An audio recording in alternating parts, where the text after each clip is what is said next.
Mariée de force à un homme riche, elle découvre que l'argent ne sauve pas les cœurs. Partie 3. Le deuxième jour.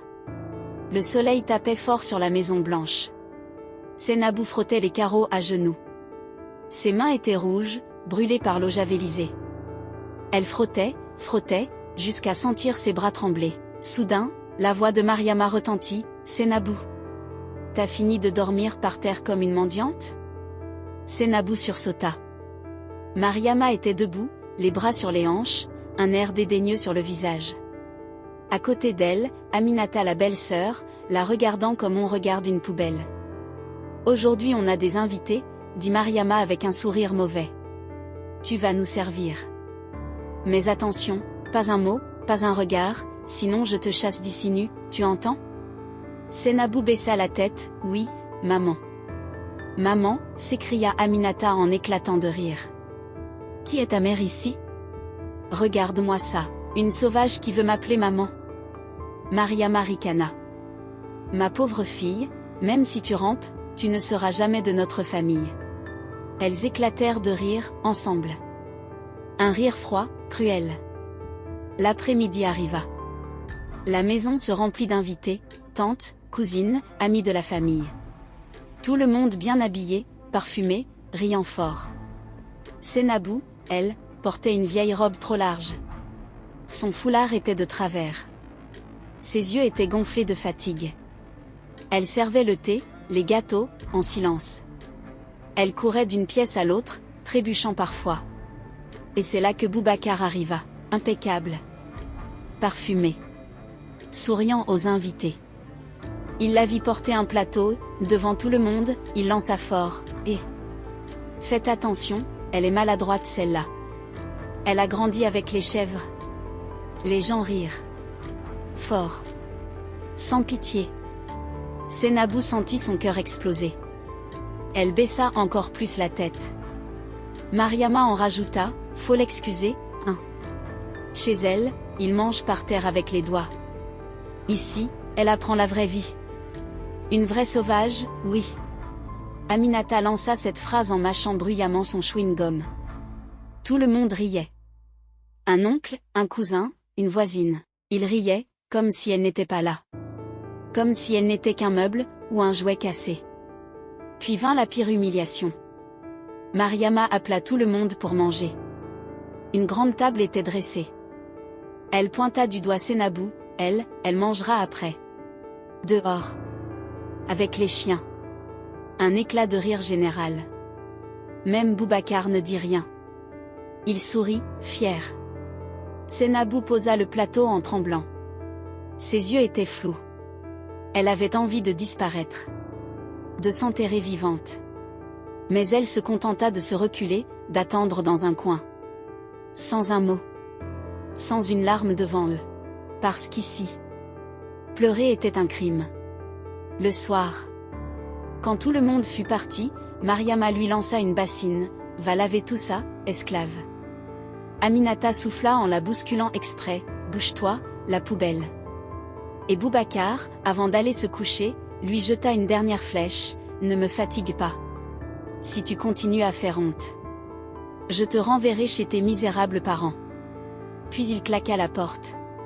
Seul. Encore. Toujours. Sénabou s'agenouilla dans la cour, ses mains tremblantes. Dans l'eau sale.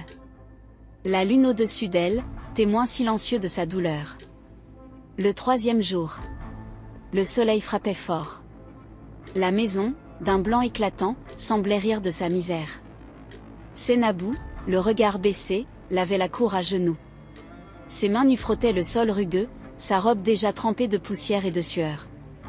Mariama, sa belle-mère, trônait sur une chaise, à l'ombre.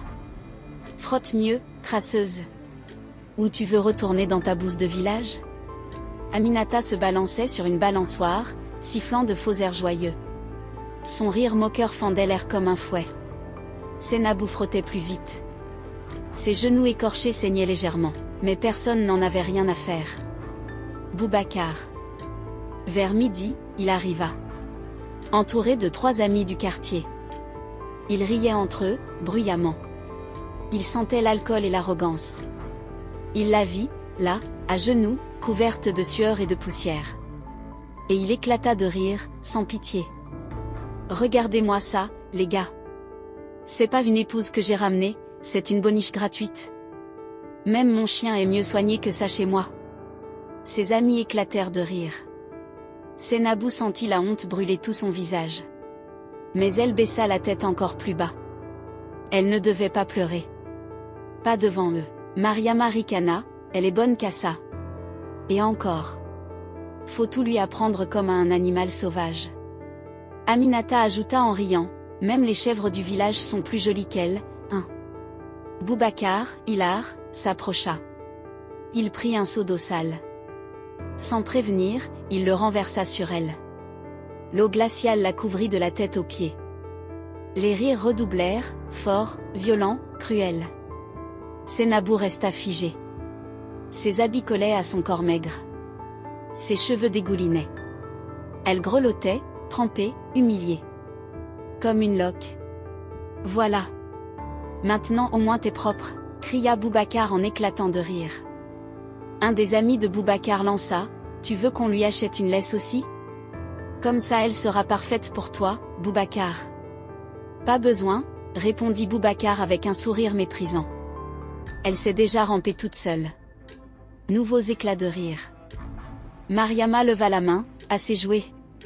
Maintenant, sale créature, va nettoyer la cuisine. Je veux que ça brille sinon tu dormiras dehors ce soir.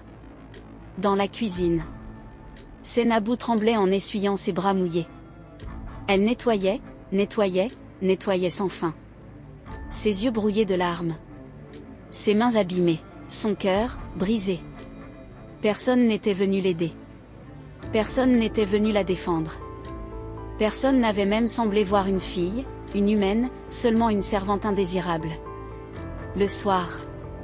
Assise sur son petit tabouret, elle mangeait en silence les restes froids, pendant que, dans le salon, ils riaient, mangeaient à leur faim, parlaient de choses qu'elle n'aurait jamais. Par moments, elle entendait des phrases. T'as vu comment elle pue malgré tout le savon? Même un chien bien lavé sentirait meilleur. La nuit. Dans son chambre, elle s'enroula dans son pagne mouillé. Chaque mouvement lui arrachait un gémissement discret. Elle regarda le plafond. Elle pensa à ses cahiers d'école, cachés sous son lit. Elle pensa à sa mère, si loin. Elle pensa à sa vie, perdue. Et elle se dit, je suis seule. Et personne ne viendra. Elle pleura. Longtemps. En silence. Pour ne pas leur donner ce plaisir. Mais ce qu'il ne savait pas, c'est qu'un jour, la fille à genoux, allait se lever. Et quand elle se lèvera, ce ne sera plus pour nettoyer. Ce sera pour tout brûler. À suivre. Alors, qu'avez-vous pensé de cette partie? Laissez un commentaire, et abonnez-vous.